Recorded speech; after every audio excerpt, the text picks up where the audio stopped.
천국에 대해서 말씀하십니다. 바실레이아라고 되어 있습니다. 헬라어로 바실레이아. 우리 영어로 하면 킹덤. 우리나라 표현으로 하면 국도 맞는데 국, 무슨 나라 국도 맞는데 어떤 왕국이라 이런 표현을 쓰면 더 좋겠습니다. 왕국.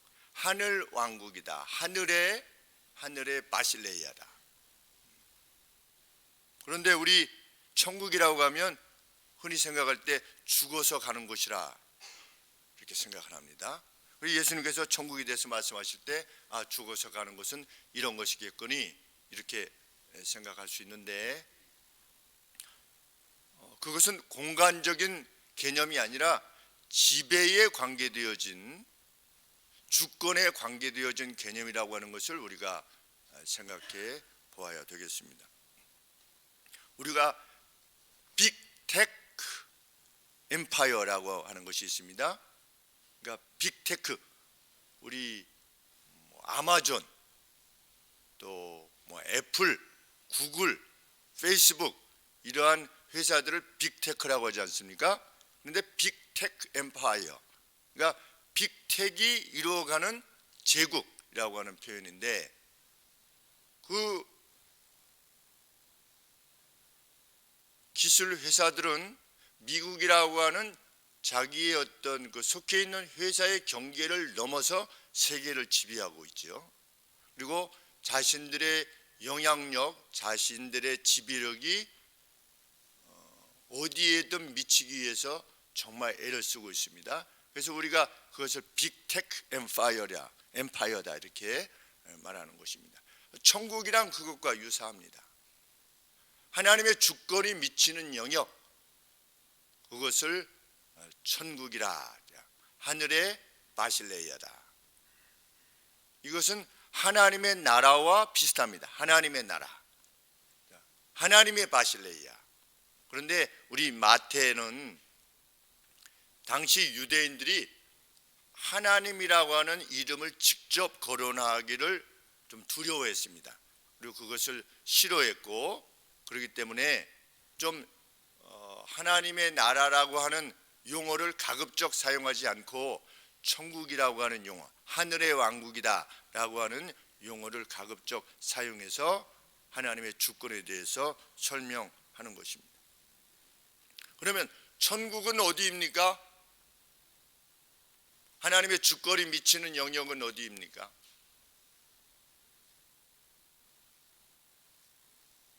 전 우주지요. 전 우주. 그것이 성경이 가르치는 겁니다.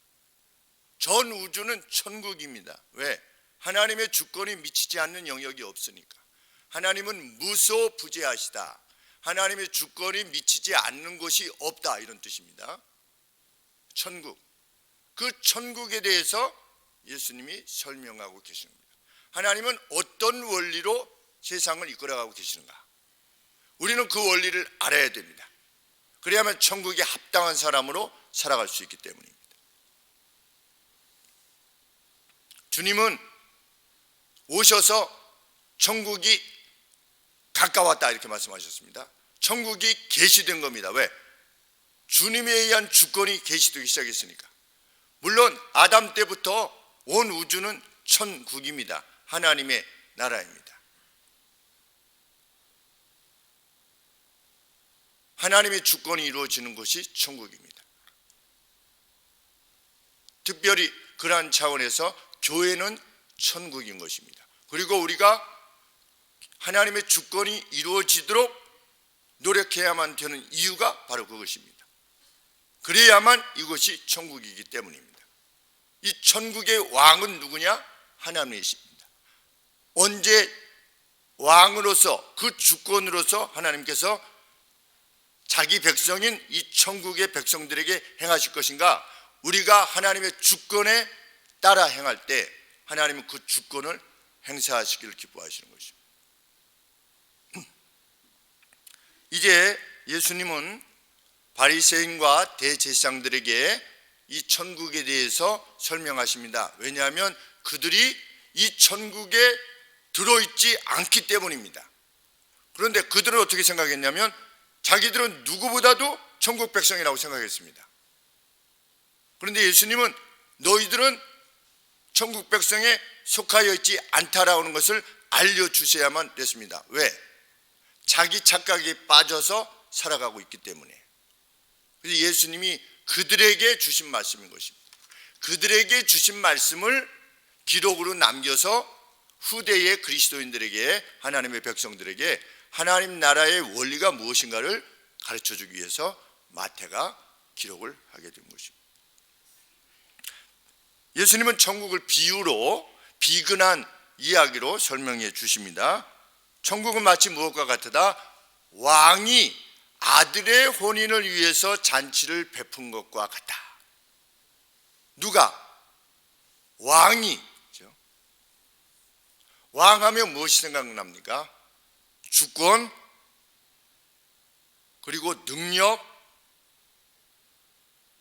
왕이 아들을 위했다라고 하는 것은 무엇을 의미하겠습니까? 담이 없이 준비했다는 겁니다. 가장 큰 능력으로, 왕이니까 가장 큰 능력으로 누굴 위해?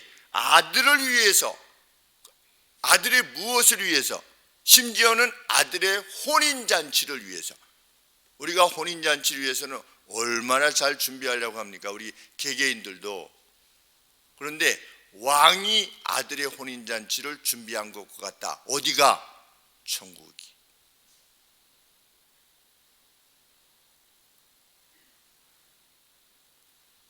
그 혼인잔치에 가급적 많은 사람들이 들어와서 그것을 누리도록 하려고 하는 것이 왕의 비유 속의 왕의 의도인 것과 같이, 만왕의 왕이신 하나님께서 교회를 세우셔서 우리를 부르시는 이유는, 영혼들을 부르시는 이유는 그 풍성한 기쁨을 누리도록 하시기 위함이다. 하나님이 필요해서 우리를 부르시는 것이 아니라 우리의 기쁨을 위하여 모든 것을 준비하신 것 같이 그렇게 천국을 준비하셨다는 겁니다.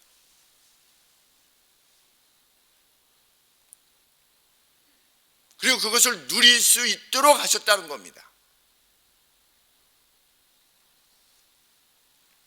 그래서 제가 고대 헬라, 고대 그리스의 혼인잔치에 대해서 좀 찾아보았습니다. 그때의 혼인잔치는 무엇으로 유명했는가? 그 청함을 받은 그 왕 말고요, 일반 사람들이 혼인잔치가 벌어지면 그 사람들을 청하게 되는데, 그 청한 사람들의 리스트, 그 수가 아주 막대했답니다. 그러니까 많은 사람을 부르는 것이죠. 가급적 모든 사람을 부르는 것입니다. 그리고 아주 그때 준비되어진 그 음식들을 이렇게 열거하는데 보니까 참 대단합니다. 토끼 고기도 있고, 토끼 고기, 그리고 제가 알지 못하는 번역이 안 되는 그러한 음식도, 그리스 시대의 음식도 있고, 송아지 고기, 돼지고기, 산토끼, 커스터드, 치즈, 빵과자, 계란 케이크, 이런 것들이 당대에 나왔다고 그러는데, 예전에는 그것이 먹기가 어려웠던 것들이지요. 그런데 혼인잔치 때 그걸로 준비했다는 겁니다. 일반 사람들도. 그리고 남자들과 여자들이 서로 같은 공간에 모이지 않았던 것이 사회적 관례였는데, 결혼식 때만은 남녀가 함께 모였답니다. 그러니까 그 혼인잔치라고 하는 것이 얼마나 풍성했을까 하는 생각을 합니다. 물론 모여서 따로 맞은편에 앉았대요. 같이 섞여서 앉는 것이 아니라. 그랬지만 유일하게 공식적인 모임에서 남녀가 함께 할 수 있었던 때가 혼인잔치다. 그때는 이스큐즈가 되는 겁니다. 그만큼 풍성한 것입니다. 그래서 예수님이 천국을 혼인잔치에 비유하신 겁니다. 그만큼 풍성한 어떤 영향, 그리고 복됨, 어떤 블레싱, 그 가운데 우리를 부르시는 것이 천국에 있어서의 왕의 의도이시다. 하나님의 의도이시다. 우리를 부르시는 것은 우리의 경배를 받아야만 하나님이 만족하시는 분이시기 때문이 아니라는 겁니다. 무수한 제사가 나를 기쁘게 하겠느냐? 하나님은 그렇지 않다라고 말씀하셨습니다. 그래서 지금 요구하지 않지 않습니까? 하나님이 무수한 제물을 기뻐하셨다면 지금도 우리에게 요구하시겠죠. 막 고기 냄새, 고기 태우는 냄새. 내가 고기 태우는 냄새를 기뻐하겠느냐? 그 피 흘리는 그 피 냄새, 피 비린내를 내가 기뻐해서 제물을 바치라고 하겠느냐? 내가 천천의 수양을 기뻐하겠느냐? 10만이죠. 천천하면 10만. 만만이면 1억인가요? 1억 마리 소, 양 이런 것들을 내가 기뻐하는 이들이냐? 아니라는 겁니다. 우리 왕이신 하나님은 왕이 제공하시는 것을 백성들이 누리게 하시기를 기뻐하는 것이 하나님의 의도라는 것입니다. 천국이라고 하는 교회에 하나님이 우리를 부르신 목적이 그것입니다. 제가 가끔씩 말씀드리지만 서서울 소망교회 처음 개척했을 때 한 집사님이 오셔서 목사님 저는 교회에 입하지 못해서 죄송합니다. 왜? 예물도 제대로 못 드리고 집에서 남편이 나가시는 걸 반대하기 때문에 빨리 집에 가야 됩니다. 그래서 저는 하고 싶지만 못합니다. 입하지를 못해서 죄송합니다. 그래서 제가 그때도 말씀을 드린 겁니다. 교회는 목사의 꿈을 이루는 것이 아닙니다. 교회는 성도의 뜻을 이루도록 하는 것이 교회입니다. 그 목적을 위해서 하나님이 교회를 세우셨습니다. 그렇게 말씀드렸습니다. 예수님이 말씀하시고자 하는 바도 그것입니다. 누리라 이것입니다. 누리라. 내 왕국에 와서 누리라. 그런데 비유 속의 사람들은 아무도 안 왔습니다.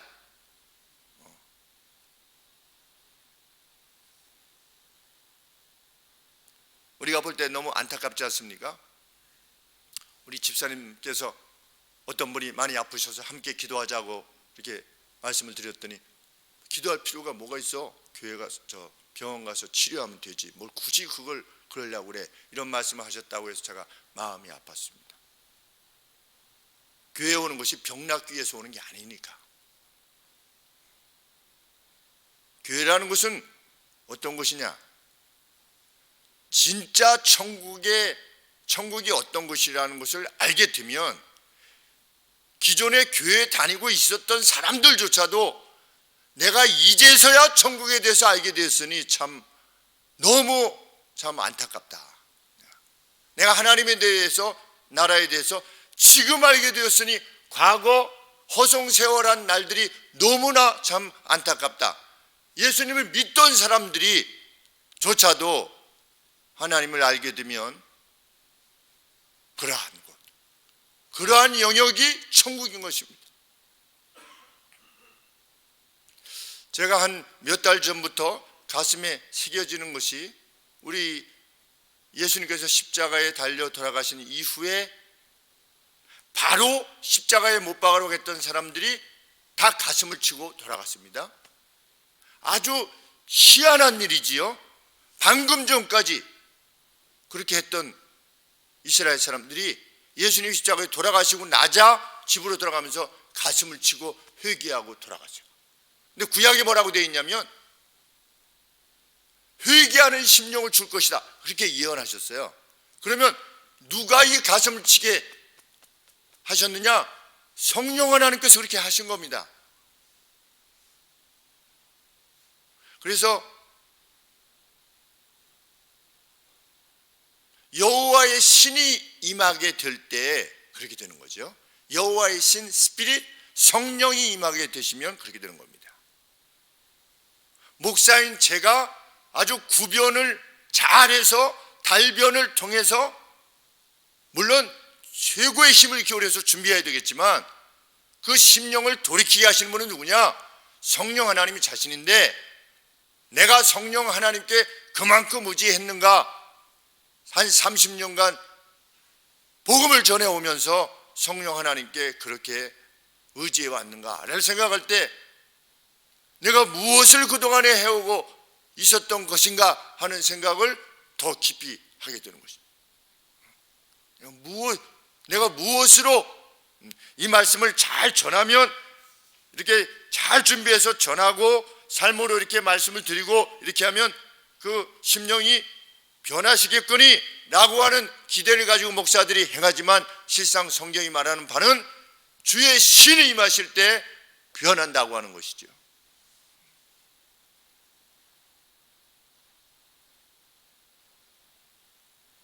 그래서 나머지 얼마 남지 아니하는 사역에 있어서 정말 성령 하나님께 구하는 사역을 해야 되겠다.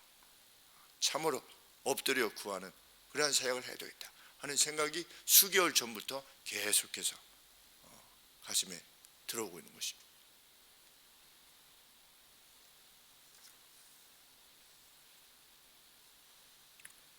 비유속의 사람들이 오지 않았습니다.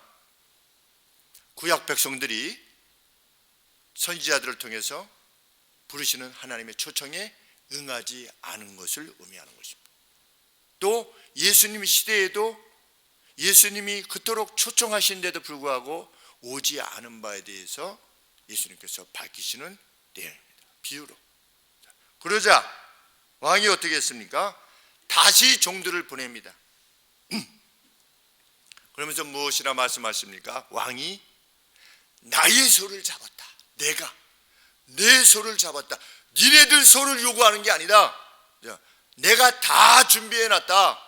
나의 소를 잡았고 나의 살진 가축을 잡아서 준비했으니 모든 것이 준비되었으니 결혼잔치에 오라고 다시금 청합니다. 이거 무엇을 말하는 것인가? 하나님은 한 번만 부르시고 마는 것이 아니라 인생에게 여러 번 기회를 주신다는 것입니다. 계속해서 기회를 주시는 것이죠. 그런데 비유 속에 그 말을 들었던 사람들은 어떻게 합니까? 자기 비즈니스로 갑니다. 오늘도 교회를 떠나 비즈니스로 가는 사람들이 있습니다. 예배를 떠나 비즈니스로 가는 거죠.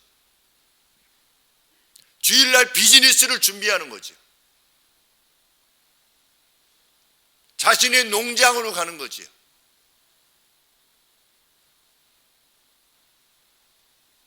그리고 또 다른 이들은 남은 자들은 왕의 종들을 죽이기까지 합니다. 누굴 죽였습니까? 선지자들을 죽였습니다.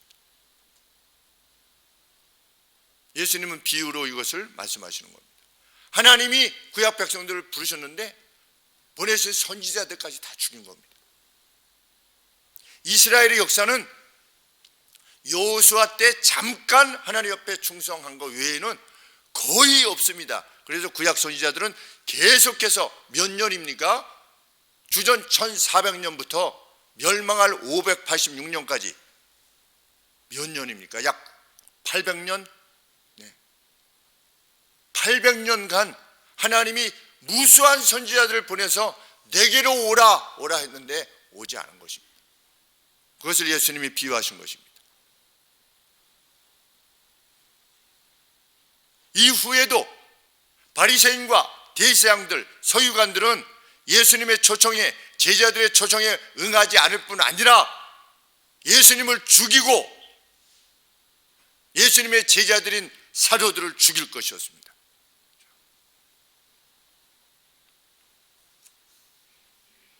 그런데 주님은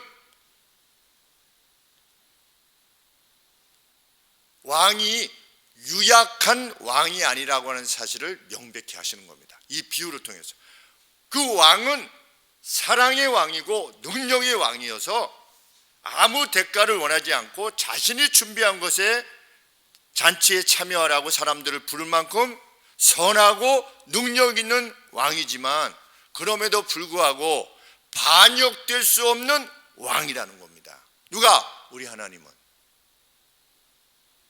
왕이 이 소식을 들었습니다. 어떻게 했습니까? 자기의 군대를 보냈습니다. 하나님은, 왕이신 하나님은 결코 좌절되시거나 모욕당하실 수 없으신 분이시다. 그래서 그의 군대를 보내어 어떻게 했습니까? 그 마을을 불살랐습니다. 그것이 무엇입니까? 주전 586년에 완전히 이스라엘이 끝장난 겁니다. 나라로서 끝장났던 상황을 하나님은 보여주셨습니다. 자비와 왕으로서의 어미를 구약 백성들에게 분명히 드러내신 겁니다. 우리는 그것을 봐야 됩니다. 우리는, 그리고 교회는 그것을 성도들에게 설명해야 됩니다. 그리고 교회의 성도인 우리는, 하나님 나라의 백성인 우리는 이러한 구약 역사에 대한 이해를 지님으로 그 누구를 만났을 때, 친구를 만났을 때, 아니면 우리 부모님을 만났을 때 우리 자녀들에게 이 역사를 설명해 주어야 됩니다. 이러이러해서 구약이 이러이러한 처참한 최후를 맞이했다.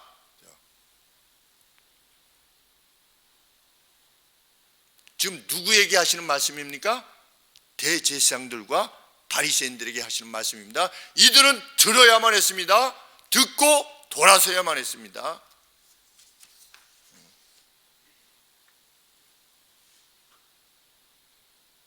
이 같은 주님의 말씀이 있었는데도 불구하고 이 대제사장들과 유대인들은 예수님을 죽였고 선지자들 또 사도들을 죽였습니다. 그리고 예수님 승천하신 이후에 약 37년 뒤에 주 70년, AD 70년 로마의 멸망에 의해서 무려 수에니토스의 기록에 의하면 무려 120만 명이 살해당한 겁니다. 그래도 그들은 돌아서지 않았습니다. 이후로 600만 명이 독일에 의해서 살해되었습니다. 그것이 그것과 관계되어졌는지 안 됐는지 알 수 없지만 분명 AD 70년에 주 70년의 멸망은 예수님께서 말씀하신, 예수님께서 예고하신 그 왕의 초청에 응하지 않았던 그 반역에 대한 결과임을 명백히 하셨습니다. 당시에 예루살렘에 80만 정도가 살았다고 하는데 120만 명이 살해된 것입니다. 이스라엘만이 아니라 유대인들은 다 색출되어서 살해된 것입니다. 마치 모르드게 시기에 유대인들이 다 죽임을 당할 뻔했던 그런 위기에 직면했었던 것입니다. 이후에 독일에 의해서도 600만 명이 살해되는 그러한 괴로움에 처했음에도 불구하고 이스라엘은 아직도 돌아오고 있지 않는 것이죠. 우리가 보면 명백하지 않습니까? 믿음의 눈으로 보면 명백합니다. 그런데도 그러한 역사를 가지고 있으면서도 돌아서지 않는 것입니다. 그것이 완악입니다.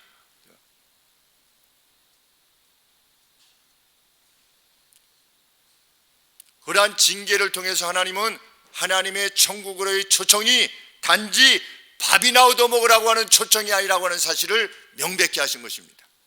와도 되고 안 와도 되는 그러한 초청이 아닌 왕의 초청인 것입니다. 초청이 응하지 않은 자는 어떻게 된 것입니까? 밖에 던짐을 받아서 어두운 곳에서 슬피 울며 이를 갈미, 그 고통으로 인해서 이를 갈미 있게 되어지는, 우리가 고통으로 인해서 스트레스 받으면 이를 물게 되지요. 이가 아플 정도로. 그래서 우리 그 축구 감독들, 농구 감독들이 껌을 씹지 않습니까? 껌을 이만큼씩. 유나이트, 맨체스터 유나이티드 버거슨 감독이 막 껌을 이만큼씩 씹지 않습니까? 왜? 이 스트레스 때문에 자꾸만 이렇게 되니까 이가 다 상하니까 그 사람들이 껌을 씹게 되는데, 그 스트레스로 어떻게 될 것이다. 천국 밖에 있는 자들, 하나님의 주권 밖에 있는, 주권이 허락하시는 그 은총 밖에 있는 자들은 이를 갈미 있게 될 것이다. 그래서 명백한 팩트라는 것입니다. 오늘 그래서 우리가 우리 자녀들에 대해서, 자녀들이 하나님을 섬기지 않을 때 금식하며 그들이 교회 나올 때까지 굶어야죠. 정말 내가 너희들이 예수님을 믿지 않는다면 내가 굶어 죽는 것이 낫겠다. 자, 하나님 앞에 너희들이 하나님을 섬기지 않는다면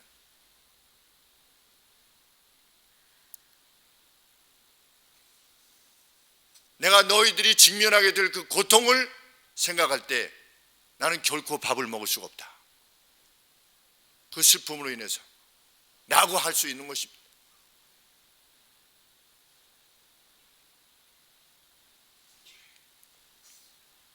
왕이 종들에게 말합니다.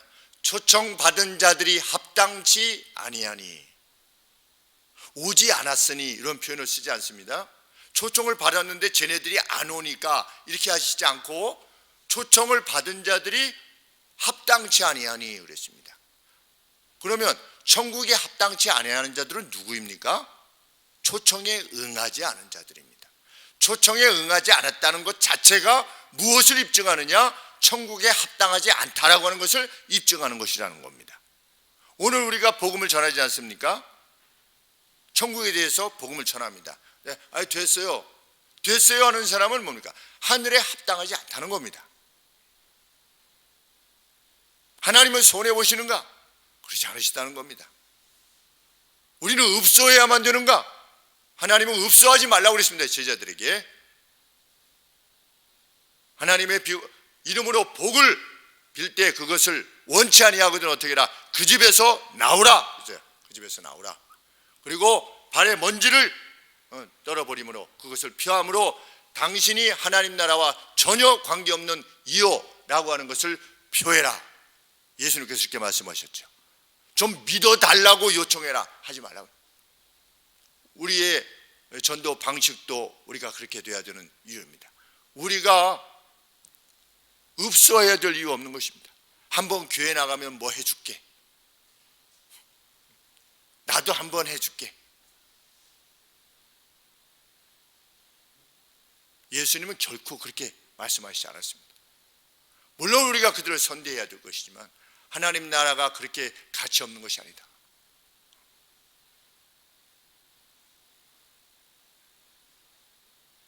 왕의 권위와 의도에 대해서 능멸하는 자는 천국에 없을 것이다. 이후에 왕은 종들로 하여금 하이웨이로 가라, 대로로 가라. 그래서 다 불러 모아라. 이방으로 복음이 향하여질 것에 대한 언급이십니다. 그래서 누구를 불렀습니까? 악한 자나 선한 자나 할 것 없이 다 불러 모은 겁니다. 성경에 보면, 이 비유에 보면 악한 자 선한 자를 다 불러 모은 겁니다. 그들이 누굽니까? 그들이 우리인 겁니다. 우리는 주목해야 됩니다. 이 말씀에 교회 안에 있는 겁니다. 우리가 왕의 잔치에 있습니다. 그런데 왕의 잔치에 누구도 있고 누구도 있을 수 있다. 악한 자도 있고 선한 자도 있을 수 있다는 것입니다. 이것은 정말 우리가 귀담아 들어야 되는 것입니다. 같은 그물 안에 있지만 마치 어부가 물고기 던져가지고 물고기 잡았는데 그 안에 정한 고기, 먹지 못하는 부정한 고기가 함께 섞여 있는 것처럼 이 지상에 보이는 가시적 교회는 어떤 교회다? 선한 자나 악한 자가 함께 있는 그물과 같은 것이다. 나중에 어부가 어떻게 했습니까? 정한 고기와 먹지 못하는 부정한 고기를 나눴죠. 나누는 때가 반드시 도래할 것이다 라고 예수님께서 비유로 말씀하신 바 있습니다. 이방을 향해서 나가 세운 교회들, 제자들이 세운 교회가 그들로 가득하게 될 것이다. 모두가 풍성하게 즐기는 그 잔치에 참여하게 되어서 이제 그것을 누리려고 하는데 왕이 누구를 발견했습니까? 예복을 입지 아니한 이를 발견했습니다. 우리 성경을 보면 저도 자꾸만 그러려고 하는데 자꾸만 이거 뭐지? 이런 태도를 자꾸만 가지려고. 성경에서 자꾸만 흠집을 발견하려고 합니다. 오라고 해놓고 왔는데 왜 쫓아냈냐는 거예요. 그럼 부르질 말지. 제가 어렸을 때 이 비유를 들었을 때 그런 느낌이 들었습니다. 아니 안 오겠다는데 자꾸만 오라고 해가지고 들어갔는데 너 왜 예복을 안 입어서? 그래가지고 묶어가지고 쫓아내 버린 겁니다. 아 그러면 처음부터 왜 부르셨어? 자꾸만 하나님을 흠잡으려고 하지요, 사람들이. 근데 예복을 누가 주느냐? 왕이 주는 겁니다. 결혼잔치에 참석할 때 그 예복, 웨딩 그 옷을 누가 주느냐? 주인이 주는 것입니다. 그 잔치를. 그래서 모두가 그 혼인 예복을 입고 그 잔치에 참여하는 것입니다. 하나님이 그 천국 잔치에 들어오게 했을 때 들어오게 하면서 어떻게 하는 겁니까? 다 나눠주신 겁니다. 뭐를? 혼인 예복을. 그 혼인 예복은 뭡니까? 예수 그리스도의 구속의 은혜인 겁니다. 예수 그리스도. 그런데 교회 안에 있는데 예수 그리스도의 그 구속의 은혜를 덧입지 않은 자들이 있는 겁니다. 오늘 교회에 그런 이들이 있을 수 있다라고 하는 경고를 우리는 받게 되는 것입니다. 왜? 이 내용이 바리새인과 대제사장들에게 주시는 말씀이기 때문에. 하나님은 모든 것을 준비하셨어요. 예수 그리스도 유일한 아들 독생자 예수 그리스도를 보내셨어요. 그의 피로 우리를 정결케 하셨어요. 그것이 뭐냐? 그것을 믿는 것이 예복인 겁니다. 그것을 믿고 세례를 받는 겁니다. 세례를 받았다고 하는 것은 세례 받으면 천국 간다는 것이 아니라 내가 이 하나님 나라의 천국의 하늘나라에 거하게 된 것이 주님의 전적인 은혜입니다 라고 하는 그 고백의 표가 바로 세례이며, 그 주님의 은혜를 입지 않고서는 우리는 결코 살아갈 수 없습니다 라고 하는 것을 고백하는 것이 성찬에 참여하는 것입니다.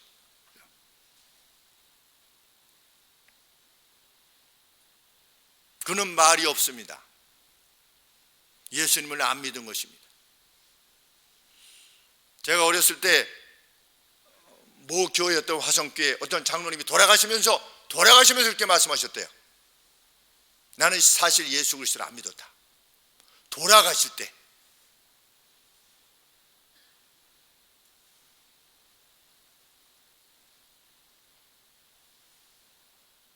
그런 분도 교회에 속해 있을 수 있는 겁니다.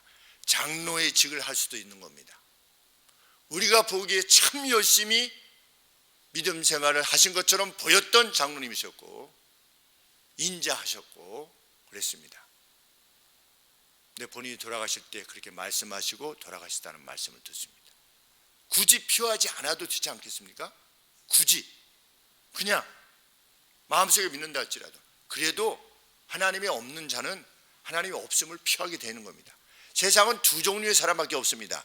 하나님을 인식하는 사람과 하나님을 부정하는 사람, 두 종류의 사람밖에 없다고 예수님이 말씀하시는 것입니다. 아리까리한 사람은 없다는 겁니다.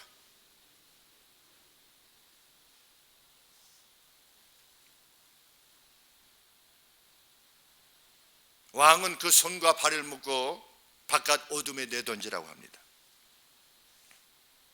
구약의 스가랴 3장 4절에 보시면 하나님께서 대제사장이었던 여호수아의 더러운 옷을 벗기시고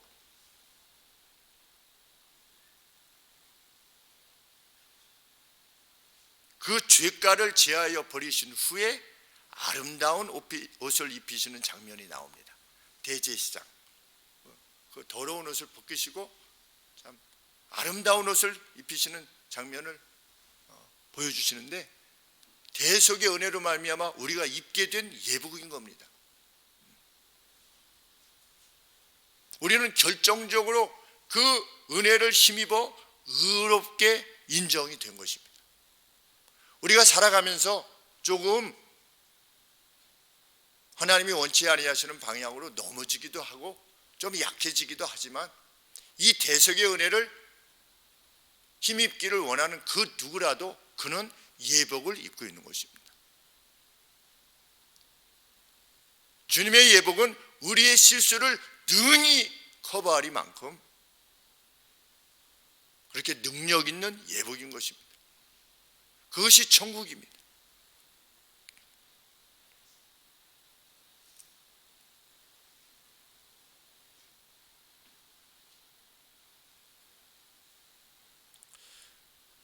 그러면 예복만 입으면 그거 되는 거냐? 물론 그 예복을 입은 사람들은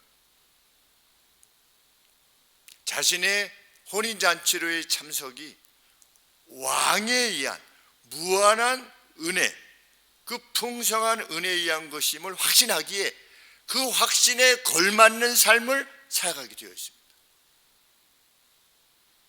그래서 믿음이 중요한 것입니다. 예수님은 열매로 믿음을 본다고 그랬습니다. 열매를 많이 쌓아야 천국 간다, 이게 아니고 정말 그 누구가 그 예복을 입었다면 대속의 은혜를 정말 고맙고 감사하고 황송하게 여기는 사람이라면 마땅히 열매가 나온다는 것입니다.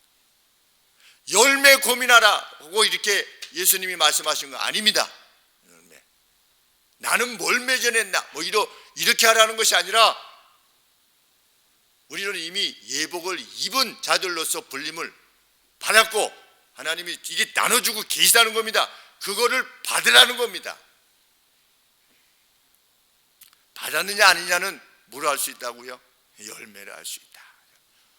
우리 아들이 식사 기도를 하는데 식사 기도 가운데 그렇게 기도했습니다. 젊은 날 하나님을 떠났다가 한참 지나서야 나중에 돌아오는 그러한 인생을 살지 않도록 도와주시옵소서. 자, 우리 아들이 예복을 입었구나 이런 생각을 하게 됐습니다. 저도 젊었을 때 그런 생각을 별로 못했었는데 허송세월 다 하고 나중에 막 60세 70세 되어서야 내가 이렇게 참 이제야 돌아옵니다. 천부여 의지없어서. 물론 그것도 소중합니다. 그러나 일생 동안 천국을 누리면서 살 수 있었는데 그냥 다 세월 허송세월하고 돌아오지 않게 해주옵소서.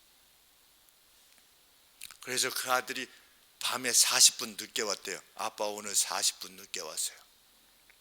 왜? 어떤 분이 합정역에서 200번을 타고 대화동에 가셔야 되는데 73세 되신 분이 술을 거하게 아주 잘 드셔가지고 친구들하고 기분 좋게 해가지고 2020번을 타셨대. 2200번인가. 네. 그래가지고 저기 새마을 저긴가요? 롯데 아울렛 옆쪽으로 이렇게 내리셨는데 어떻게 해야 될지 모르니까 핸드폰을 주면서 나 저기 카카오톡 좀 택시 좀 불러달라고 했는데 카카오 택시가 안 와가지고 이렇게 저렇게 기다리고 그러다가 도저히 안 돼서 중앙 이쪽에 같이 모시고 와서 또 다시 불러가지고 택시에서 40분 보내고 왔대요. 그래, 잘했다 내 아들답다. 이렇게.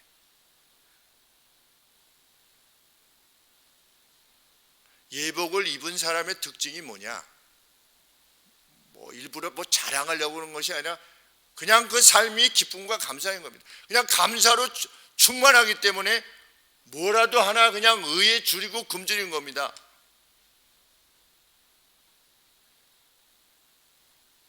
그래서 운동 끝나고 나면 총무님이 계속 찾으시는 겁니다. 이거 김 목사님이 가져가야 돼. 김 목사님 어디 계세요? 저 여기 있습니다. 뭘 가져가냐? 쓰레기. 이제는 제가 쓰레기 처리하는 담당인 줄 압니다. 그래서 늘 고맙다고 이렇게 말씀하셔서 저야 이렇게 쓰레기 버리는 일들만 하지만 그거 다 가서 마트 가서 사시고 이렇게 각각 따로 사시고 준비하는 그 총무님이 훨씬 더 고생하시죠. 정말 총무님이 고생하시는 거예요. 저야 갖다가 버리기만 하면 되니까 우리 교회 청소할 때 같이 넣어서 이렇게 버리면 되니까. 왜 그렇게 하는가? 목사를 한번 보십시오 이렇게 하려고 하는 거 아닙니다. 전도의 기회를 찾고자 그것도 아니에요. 하는 겁니다. 그저 기쁘고 감사한 겁니다.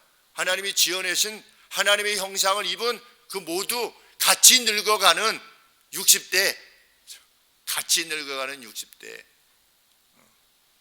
그들이 소중하고 같은 시대를 살아오게끔 하나님이 하셨으니 어떻게 했든지 한 시간이라도 이 시간에 주어지는 것들을 그냥 드리는 거죠.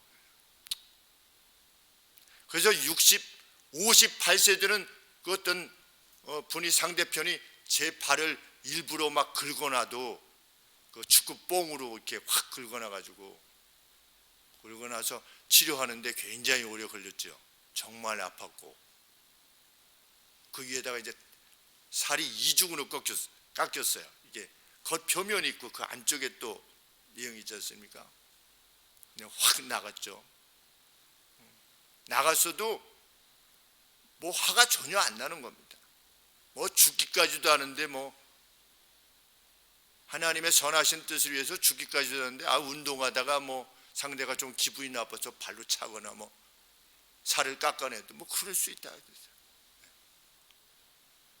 뭐 쇼를 하기 위해서 그것이 아니라 주의 은혜로 말미암아 예복을 입었다. 우리는 예복을, 거저 주시는 은혜, 우리가 행하는 모든 선함을 다 합쳐도 이룰 수 없는 그 천국의 기쁨에 동참하게 되었다. 그 기쁨으로 그냥 사는 것입니다. 뭐 얼마 안 남았는데. 아버님 돌아가신 때가 벌써 9년이 지난, 아버지께서 82세가 되셨으니까 저는 22년 남았다고 생각하며 살고 있습니다. 22년.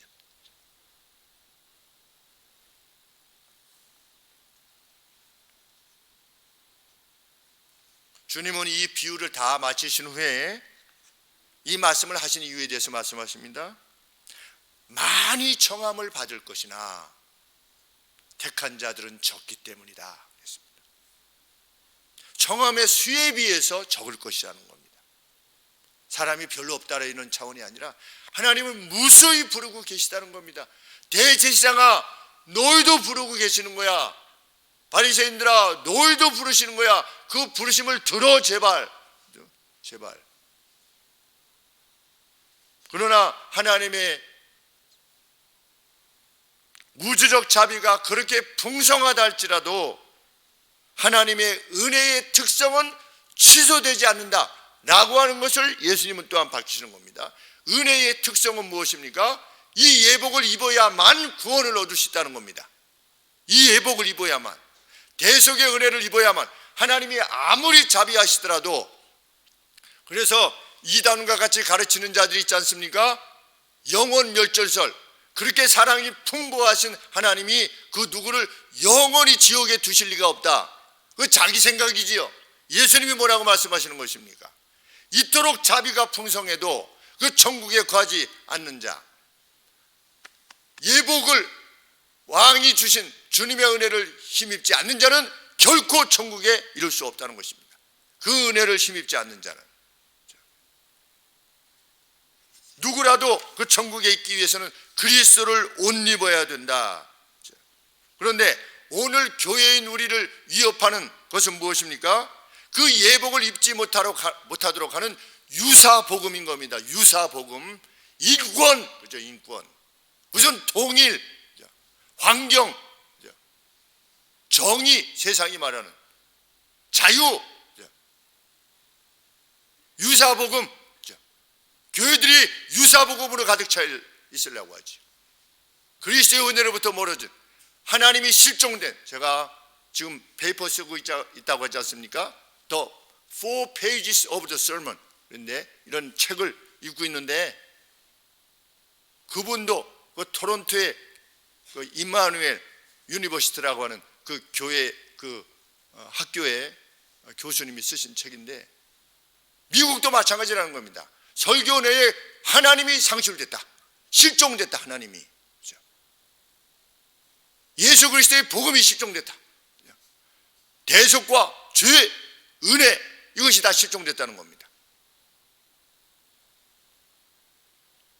마치 이 땅에서 무엇을 어떤 사회를 개조하는 것, 그 개조에 힘을 쓰는 것, 이 땅에 있는 우리가 보이는 그 악들을 제거하는 것이 교회를 세우신 목적인 양, 이게 무엇입니까? 유사복음입니다. 교회에 있으나 예복을 입지 않은 겁니다. 교회에 들어와서 다른 것을 행하는 겁니다. 교회를 통해서 정치도 하고,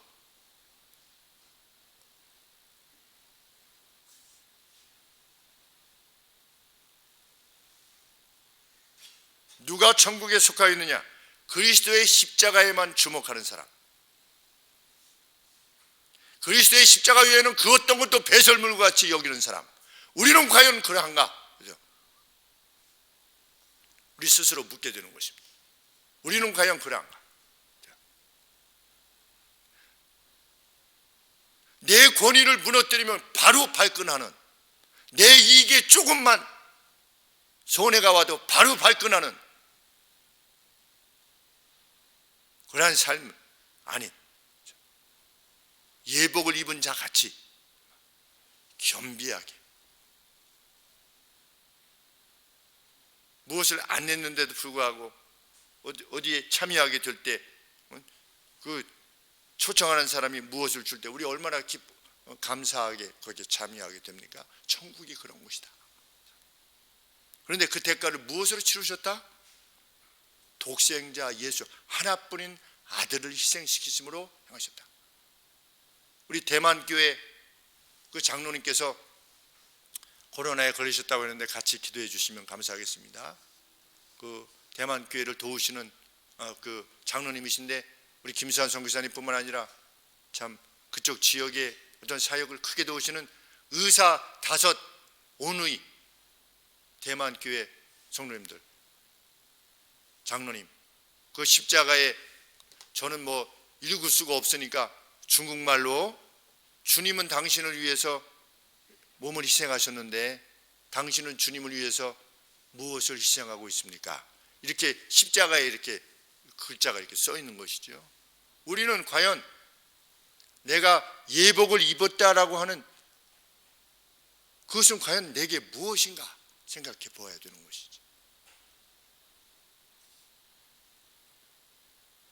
또다시 행위복음으로 가라는 게 아닙니다. 그러니까 잘하라고 하는 것이 아니고, 정말 나는 내 생의 전부를 하나님 앞에 드리고 있는 그 표가 나로서는 뭔가, 남들은 몰라도 내가 지니고 있는 것은 과연 무엇인가?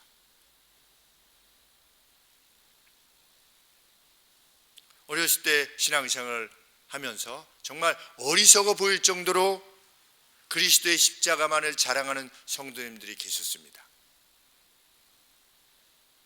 그리스도의 은혜에 감격하고 그 안에서 겸비하게 살아냈던 제 초등학교, 주일학교 교사들, 선생님들, 참 그런 모습들,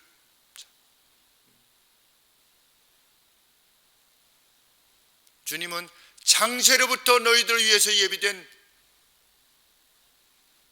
그 바실레이아 왕국에 참여하라 이렇게 말씀하셨죠. 그것은 초반에 말씀드린 것처럼 죽으면 가는 것이 아니라 여기서 우리가 누릴 수 있는 겁니다.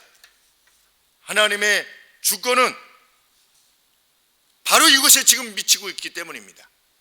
그것이 주님께서 말씀하신 것이고,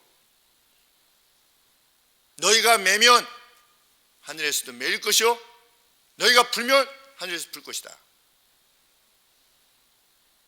우리가 교회의 집사이직, 권사이직, 장로이직 이런 직들에 대해서, 목사이직, 전도사이직 이런 직들에 대해서 정말 하나님이 우리에게 위임하신 것이라 정말 믿는 이들은 사모하고, 왜? 성경이 사모하라고 그랬으니까. 그 사모함이 무엇입니까? 예복을 입었다고 하는 표인 것입니다.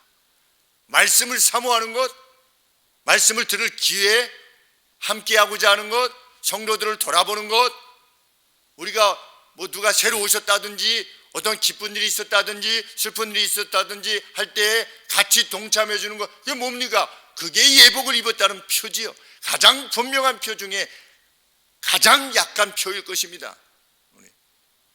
그래서 제가 말씀드리죠. 우리 93명입니다. 밴드에, 우리 교회 밴드에 93명이지. 누가 이렇게 글을 올립니다. 글을 올리면 좋아요, 기뻐요, 훈훈해요, 슬퍼요, 이모티콘 하나도 못 붙인다. 어떤 분은 자신의 어떤 삶에 대해서 내용들을 올리고 함께 기뻐하는 것을 올린다. 누가 예복을 입은 사람인가? 누가 주의 은혜에 겸비한 이들인가? 누가 감사하며 살고 있는가? 하는 일종의 어떤 사인이 될 수 있을 것입니다. 우리는 모릅니다. 우리 주께서 판단하실 것입니다. 그러나 우리가 분명히 기억해야 되는 것은 예복을 입지 않았던 이들이 천국에 없었다고 하는 것을 기억해야 될 것입니다. 저는 하나님의 말씀을 맡은 교회를, 여러분의 영혼들을 위임받은 목사로서 간곡히 권하는 것입니다. 우리 함께 왕이 준비하신 그 하나님 나라의 그 풍성함을 함께 누릴 수 있게 되기를 원합니다. 병든 자를 낫게 하실 겁니다. 넘어져 있는 자들을 일으키실 것이며, 한숨을 기쁨으로 바뀔 것이고, 슬픔의 죄를 화관으로 바꿔놓으실 것입니다. 그것은 각 시대마다 하나님께서 내가 너희와 함께하고 있다라고 하는 그것을 역사 가운데 보여주신, 확증해 주신 그것을 우리가 기대하는 것입니다. 죽어 천국 가는 것이 아니라 여기서 누릴 수 있게 되기를 원하고, 하나님이 약속하시지 않았습니까? 천대까지 복을 낼 것이다. 천대까지, 너희의 자녀들 천대까지 복을 내릴 것이다. 의인의 후손은 빌어먹는 것을 본 적이 없다. 우리 솔로몬이 그렇게 기록하고 있지 않습니까? 그 복됨을 여기서부터 미리 누리는 것입니다. 자녀들을 풍성케 하실 것입니다.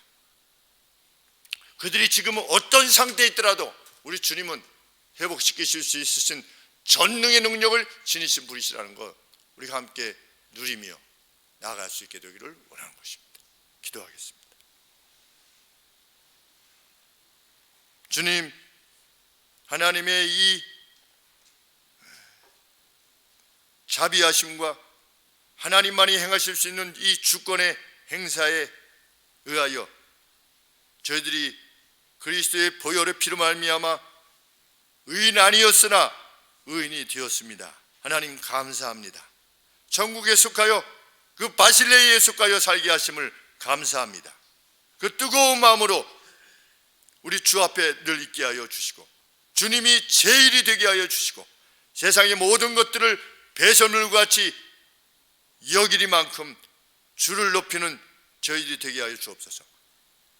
그러한 교회 역사하시는 하나님의 역사, 그 풍성한 역사, 우리가 마음껏 누릴 수 있는 그 식사 자리를 저희들이 함께 누릴 수 있도록 도와주시고, 그 누구라도 하나님 이 식탁의 자리에, 그 천국잔치의 자리에서 소외되는 이들이 없도록 하나님 붙들어 주시고 주의 성령께서 감동하여 주시기를 간절히 소원합니다.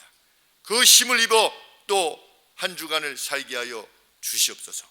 예수님의 이름으로 기도합나이다. 아멘.